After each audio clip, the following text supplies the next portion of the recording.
ધોરણ 12 આર્ટ્સ અને કોમર્સના વિદ્યાર્થી મિત્રો, સંસ્કૃત ભારતી ચેનલ ઉપર હું સુનિલ સર આપ સહુનું સ્વાગત કરું છું. સાતમ આઠમની જન્માષ્ટમીની રજાઓ ખૂબ આનંદથી આપ સહુએ માણ્યું હશે. આગળ આપણે ગુજરાતી વિષય અંતર્ગત 10મો પાઠ યુધિષ્ઠિર યુદ્ધ વિષાદ ઉમાશંકર જોશીની એક અમર રચના છે. શ્રેષ્ઠ રચનાઓમાંનો એક છે યુધિષ્ઠિર યુદ્ધ વિષાદ. સૌથી પહેલાં આપણે આજે આ પાઠના પ્રથમ ભાગ અંતર્ગત લેખક ઉમાશંકર જોશીનો વિશેષ પરિચય મેળવશું અને પ્રકરણ યુધિષ્ઠિર યુદ્ધ વિષાદ અંગે પણ સામાન્ય માહિતી મેળવશું. સૌથી પહેલો જે પાઠનું નામ છે યુધિષ્ઠિર યુદ્ધ વિષાદ, એમાં યુધિષ્ઠિર શબ્દથી તો આપ સહુએ પરિચિત છો. મહાભારતનો એક શ્રેષ્ઠ પાત્રોમાંનો, આદર્શ પાત્રોમાંનો, 5 પાંડવોમાં સૌથી મોટા ભાઈ યુધિષ્ઠિર, ધર્મરાજ યુધિષ્ઠિર પણ કહેવામાં આવે છે. યુધિષ્ઠિર આ શબ્દનો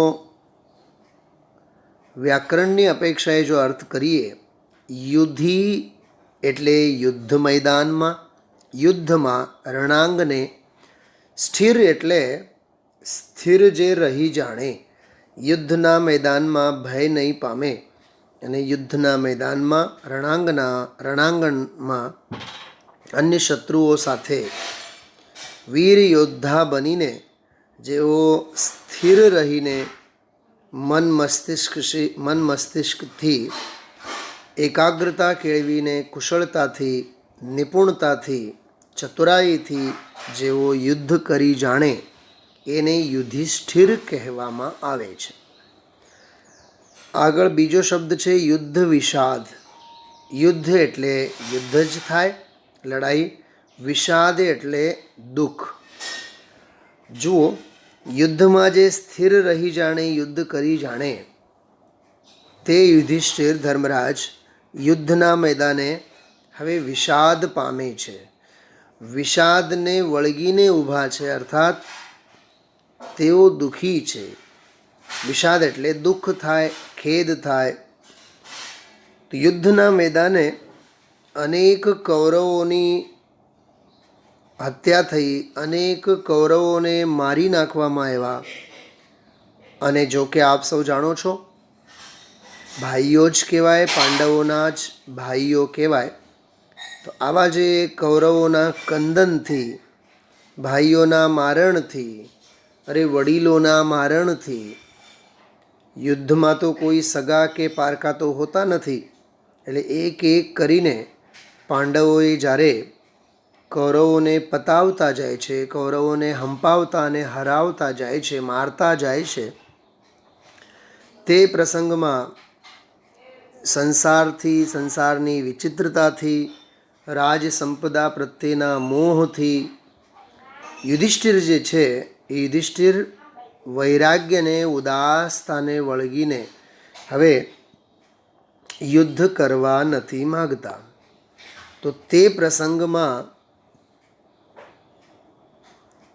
એના ચિત્તમાં જે સંન્યાસી બનીને જંગલમાં વિહરવાની અને વિચરવાની જે ઈચ્છા થઈ ઉઠી છે, એને ડામવા માટે અથવા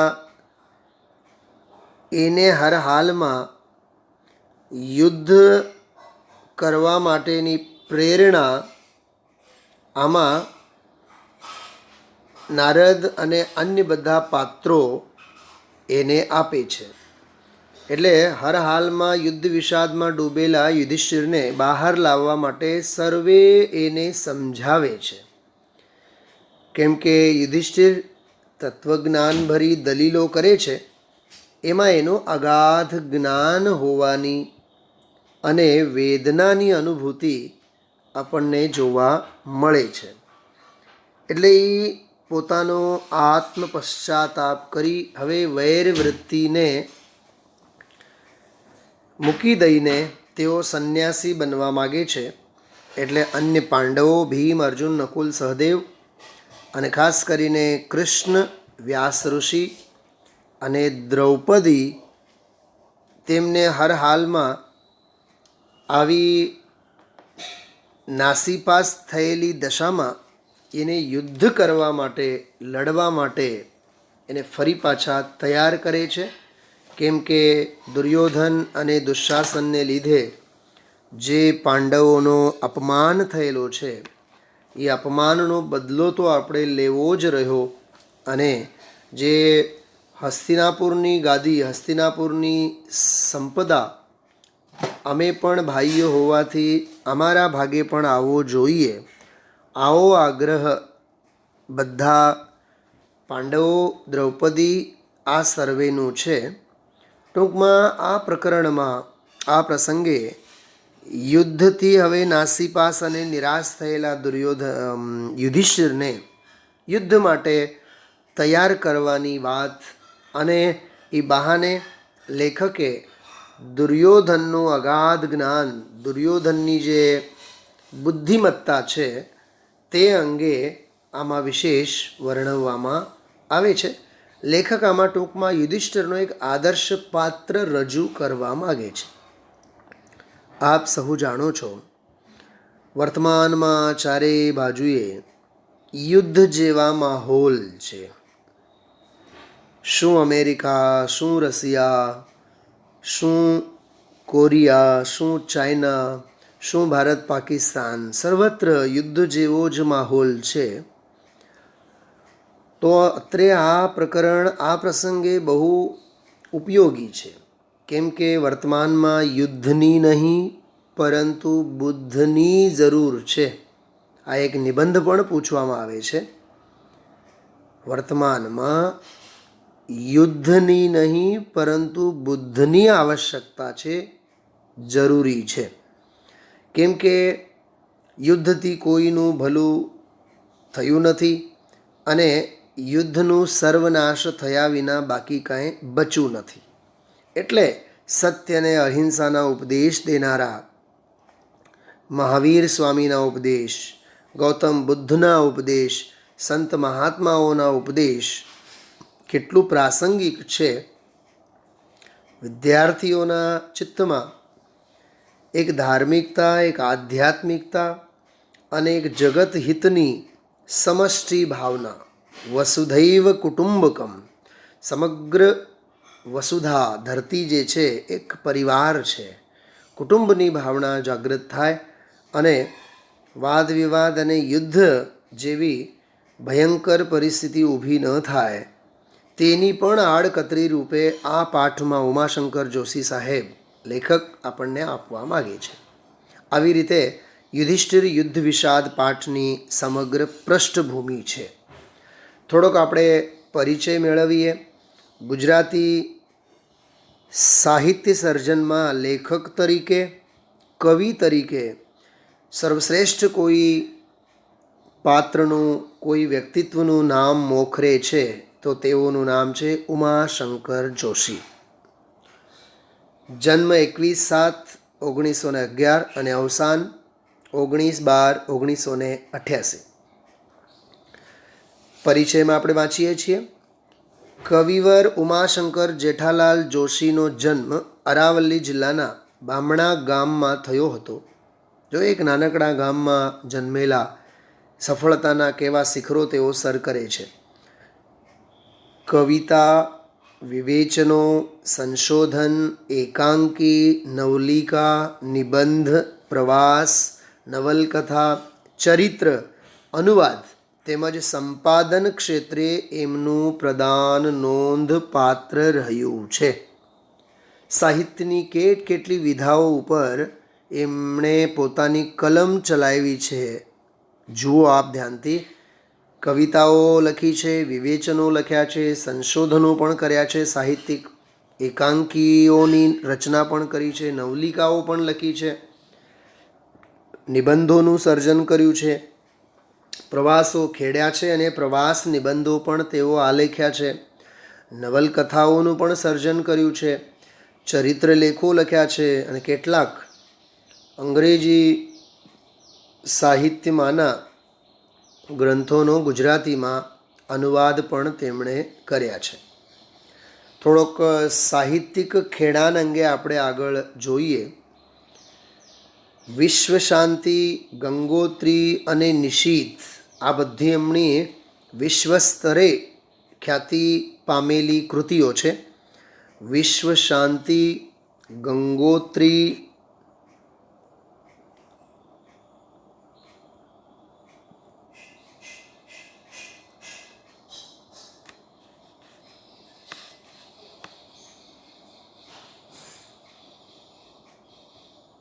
વિશ્વ શાંતિ, ગંગોત્રી અને ત્યારબાદ નિશીથ આ તો એમનો વિશ્વ પ્રસિદ્ધ જ કૃતિ માનવામાં આવે છે. જો સૌથી પહેલાં વિશ્વ શાંતિ, ગંગોત્રી, નિશીથ, પ્રાચીના આ એમની કૃતિઓ છે. એટલું જ નહીં,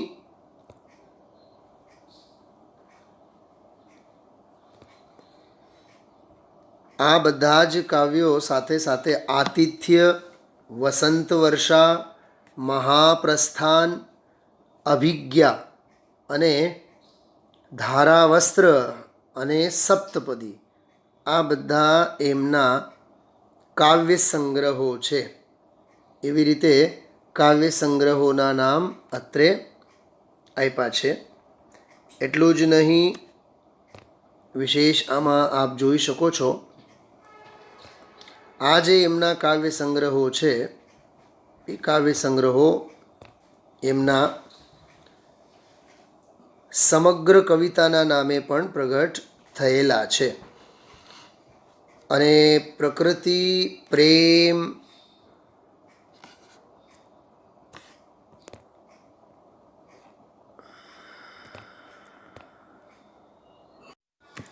તો જુઓ આ બધા જ કાવ્યો સમગ્ર કવિતાના નામે એક જ ગ્રંથ રૂપે પ્રગટ થયા છે. આગળ હવે એમના સાહિત્યના વિષયોની નોંધ લેવામાં આવેલી છે. પ્રકૃતિ અંગે, પ્રેમ અંગે, વિશ્વ શાંતિ અંગે, ધર્મ અને સંસ્કૃતિ જેવા જીવનના ગહેન ગંભીર વિષયો, આ બધા આપણા જીવન સાથે સંકળાયેલા વિષયો છે. અતિવૃષ્ટિ, અનાવૃષ્ટિ, ખેત ખલિયાન, પ્રકૃતિની શોભા, એમના રૌદ્ર અને રમ્ય સ્વરૂપ, તો આવી રીતે પ્રકૃતિના ક્ષેત્રે પ્રેમ છે, અનેક પ્રકારના વાત્સલ્ય છે, લાગણી છે, પ્રેમ છે એના સંદર્ભમાં, અને વૈશ્વિક ભાવના, વિશ્વ શાંતિની ભાવના, તેમજ ધર્મ અને સંસ્કૃતિ, ધર્મ અને સંસ્કૃતિ જેવા દાર્શનિક વિષયો ઉપર પણ એમના વિચારો કાવ્યોમાં સુપેરે પ્રગટ થયા છે. આગળ વધીએ. વિષય વૈવિધ્ય સાથે વિષય નિરૂપણની વિવિધ મુદ્રાઓ પણ એમાં અંકિત છે, એટલે એંગલ, પદ્ધતિ, વિધાઓ. જીવન અને જગતને પામવાની એમાં મથામણ છે, એટલે આ લૌકિક જીવન સાથે અલૌકિક ઈશ્વરીય સાક્ષાત્કાર અંગેના પણ સૂર એમાં જોવા મળે છે. પુરાણોમાં ગુજરાત તેમનો સંશોધન ગ્રંથ છે. આખો એક અધ્યયન, શૈલી અને સ્વરૂપ, સમસંવેદન, કવિની સાધના, શ્રી અને સૌરભ, કવિની શ્રદ્ધા એમના વિવેચન ગ્રંથો છે. શ્રાવણી મેળો તેમજ વિસામો તેમના નવલિકા ગ્રંથો છે. ગોષ્ઠી તેમજ ઉઘાડી બારી એમના હળવા ગંભીર નિબંધોના સંગ્રહો છે. અને આંદમાનમાં ટહુક્યા મોર, યુરોપ યાત્રા, ચીનમાં 54 દિવસ અને યાત્રી તેમના પ્રવાસ પુસ્તકો છે. સાપના ભારા અને હવેલી એકાંકીના સંગ્રહો છે. હૃદયમાં પડેલી છબીઓ એના 2 ભાગ, ઈસામો શિદા અને અન્ય તેમના ચરિત્રાત્મક લેખોના સંગ્રહો છે. એટલે આટલી બાબતોની નોંધ ચોક્કસ આપણે રાખવા જેવી છે. જો સંશોધન ગ્રંથ છે એમનો પુરાણોમાં ગુજરાત, પછી વિવેચન ગ્રંથો છે એમના આખો એક અધ્યયન, શૈલી અને સ્વરૂપ, સમસંવેદન કવિની સાધના, શ્રી અને સૌરભ કવિની શ્રદ્ધા. આટલા એમના વિવેચન ગ્રંથો છે. શ્રાવણી મેળો અને વિસામો તેમના નવલિકા ગ્રંથો છે. ગોષ્ઠી તેમજ ઉઘાડી બારી એમના હળવા અને ગંભીર નિબંધ સંગ્રહો છે. અને પ્રવાસ પુસ્તકોમાં આપ જોઈ શકો છો, આંદમાનમાં ટહુક્યા મોર, યુરોપ યાત્રા, ચીનમાં 54 દિવસ અને યાત્રી, આવી રીતે પ્રવાસ પુસ્તકો છે. સાપના ભારા અને હવેલી એમના એકાંકી સંગ્રહો છે. અને હૃદયમાં પડેલી છબીઓ એના 2 ભાગ, અને ઈસામોશિદા અને અન્ય તેમના ચરિત્રાત્મક લેખો છે. એટલે આપ કલ્પના કરી શકો છો, સંશોધનના ક્ષેત્રે, વિવેચન ગ્રંથોના ક્ષેત્રે, નવલિકાના ક્ષેત્રે, નિબંધ સંગ્રહો, પ્રવાસ પુસ્તકો, નાટ્યકૃતિઓમાં અને ચરિત્રાત્મક લેખો, આવી રીતે સાહિત્યના ઘણા ક્ષેત્રે એમને ખૂબ ખેડાન કરેલું છે. એટલે લેખકો અને કવિઓમાં એક શ્રેષ્ઠતમ કવિ તરીકે ઓળખવામાં આવે છે. હવે આપણે બીજો ફકરો જે વાંચીએ છીએ, બીજા ફકરામાં આપ ધ્યાન આપશો, એમને રણજીતરામ સુવર્ણચંદ્રક મેળવેલ છે. એટલે એની પણ વાત આમાં કરી. રણજીતરામ સુવર્ણચંદ્રક એનાયત થયો હતો તેમને. કન્નડ પ્રાંતના પુટપ્પા સાથે સંયુક્ત રૂપે તેમના નિશીથ કાવ્ય સંગ્રહને ભારતીય જ્ઞાનપીઠ એવોર્ડ પ્રાપ્ત થયો હતો. અને કવિની શ્રદ્ધા વિવેચન ગ્રંથને દિલ્હી સાહિત્ય અકાદમીનો એવોર્ડ પ્રાપ્ત થયો હતો. ગુજરાત યુનિવર્સિટી તેમજ વિશ્વ ભારતી જેવી સંસ્થાઓના કુલપતિ પદે તેમણે સેવાઓ આપી હતી. આમાં જો આપ સૌ 3-4 વિષય બિંદુઓ બહુ ધ્યાનથી સાંભળજો. તેમને મળેલ સુવર્ણચંદ્રક રણજીતરામ સુવર્ણચંદ્રક, આ વાત પરીક્ષાની દૃષ્ટિએ પણ ખાસ યાદ રાખજો. આ પરીક્ષાની અપેક્ષાએ, બોર્ડ એક્ઝામની અપેક્ષાએ બહુ ઇમ્પોર્ટન્ટ પોઈન્ટ છે. એમ એ પૂછી શકે કે કયા કવિ સાથે સંયુક્ત રૂપે એને ભારતીય જ્ઞાનપીઠ એવોર્ડ પ્રાપ્ત થયો હતો? તો કવિ પુટપ્પા સાથે, કન્નડ કવિ પુટપ્પા સાથે. અને ખાસ કરીને આ જે સંગ્રહનું નામ છે એ પૂછવાની પૂરેપૂરી સંભાવના. કયા કાવ્ય સંગ્રહને ભારતીય જ્ઞાનપીઠ એવોર્ડ પ્રાપ્ત થયો હતો? તો નિશીથ. નામ યાદ રાખજો. નિશીથ નામનો જે કાવ્ય સંગ્રહ છે એને માટે એમને કયો પુરસ્કાર? તો જ્ઞાનપીઠ એવોર્ડ, જ્ઞાનપીઠ પુરસ્કાર એમને પ્રાપ્ત થયો હતો. બીજો પોઈન્ટ, કવિની શ્રદ્ધા, એ વિવેચન ગ્રંથ છે એમનું. તો કવિની શ્રદ્ધા એના ઉપર એને દિલ્હી સાહિત્ય અકાદમીનો એવોર્ડ પ્રાપ્ત થયો હતો. આ બીજો પોઈન્ટ. અને ગુજરાત યુનિવર્સિટી તેમજ વિશ્વ ભારતી જેવી સંસ્થાઓના તેઓ કુલપતિ પદે, એટલે યુનિવર્સિટીના મુખિયા તરીકે તેઓ સેવાઓ આપેલી છે. એવી રીતે 3 મુખ્ય વિષય બિંદુઓ આ બીજા ફકરામાં એક લેખકના પરિચય તરીકે આપણને આપવામાં આવેલ છે. તો એવી રીતે આપણે તે પ્રકરણને પણ બહુ ગંભીરતાથી ધ્યાને લેશું. તો આ પહેલો ફકરો જે આપણે વાંચી ગયા એમાં લેખકનો પરિચય, સાહિત્ય ખેડાન, અને આ જે બીજો ફકરો આપણે જોયા એમાં એમને મળેલા પુરસ્કારો અંગેની વાત આપણે એની માહિતી મેળવી. અને હવે જે ત્રીજો ફકરો આપણે વાંચવાના છીએ એ ત્રીજા ફકરામાં યુધિષ્ઠિર યુદ્ધ વિષાદ અંગેનો ટૂંકમાં પરિચય આપેલ છે. તો ચાલો આપણે આગળ વાત કરીએ. કૌરવોના મૃત્યુ પછી ઉત્તર ક્રિયા કરીને પાંડવો બેઠા હતા. જો બધા જ કૌરવોનું મૃત્યુ થયું છે અને હવે અંતિમ ક્રિયા, ઉત્તર ક્રિયા કર્યા બાદ પાંડવો બધા બેઠા છે. યુધિષ્ઠિર અનંત શોક સાગરમાં ડૂબેલા હોય છે. વિષાદ શબ્દ તો પાઠના નામમાં. યુધિષ્ઠિર અનંત શોક સાગરમાં ડૂબેલા હોય છે. એવામાં નારદજી અને વ્યાસ સાથેના સંવાદમાં યુધિષ્ઠિર કહે છે, સત્તા માટે કૂતરાની માફક લડી મર્યા. જો આ આત્મ પ્રાયશ્ચિત્ત અને આત્મ પશ્ચાતાપ કેટલી હદે એની વધી ગઈ છે નારદજી અને વ્યાસ સાથેના સંવાદમાં તેઓ કહે છે, અમે તો સત્તા માટે કૂતરાની માફક લડી મર્યા. આગળ સંવાદમાં આવશે. કૌરવોમાં રહેલી વેર વૃત્તિને નિર્મૂળ કરવાને બદલે એમનો જ અમે સંહાર કરીને બેઠા. આ બહુ માર્મિક વિધાન છે, માર્મિક વાત છે. ઘૃણા આપણે પાપથી કરવાનું હોય, પાપીથી નહીં. કેમ કે પાપનો નાશ થશે તો જગતમાં કોઈ પાપી જ ન રહે. એટલે કૌરવોનો આવું પાંડવોના યુધિષ્ઠિર જે મોટો ભાઈ છે એના મનમાં કૌરવો પ્રત્યે આવી ભાવના જાગૃત થઈ. ખરેખર તો એમનામાં રહેલી જે વેર વૃત્તિ હતી એને અમારે સર્વનાશ કરવાનો હતો. એની જગ્યાએ અમે એમનો જ સંહાર કરીને બેઠા, એટલે એમને જ મારી નાખ્યા. તો આ તો વ્યાજબી તો ન ગણાય. એટલે યુધિષ્ઠિર બહુ દુઃખી છે.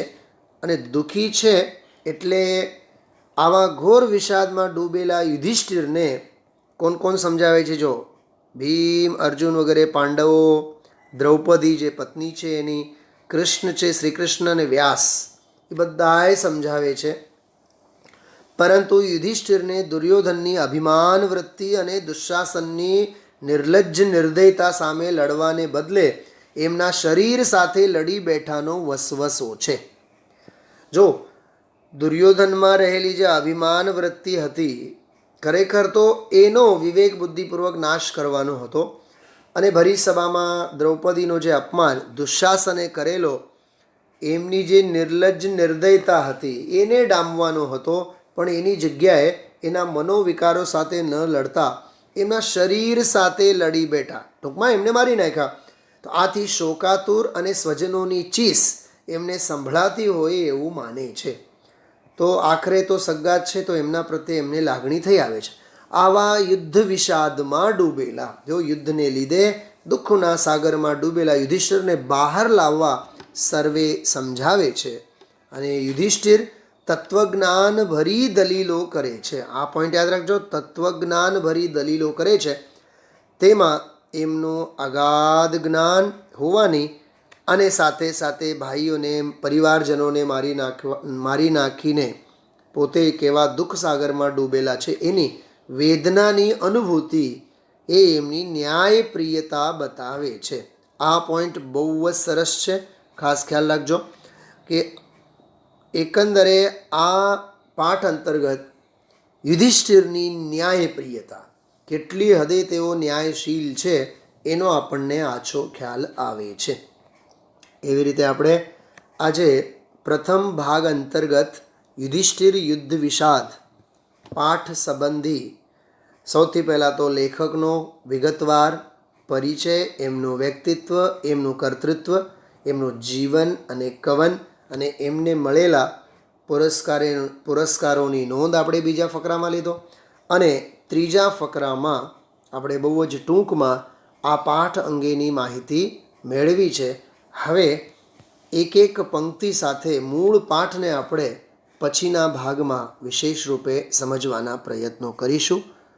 ત્યાં સુધી સહુને નમસ્કાર. આપ આ મૂળ પાઠ વાંચજો અને હું અત્રે જ આપ સહુને આ પ્રથમ ભાગની માહિતી મોકલું છું. વારંવાર સાંભળીને પરીક્ષાલક્ષી આ પાઠના મૂળ વિષય વસ્તુની તૈયારી સરસ રીતે કરજો. નમસ્કાર.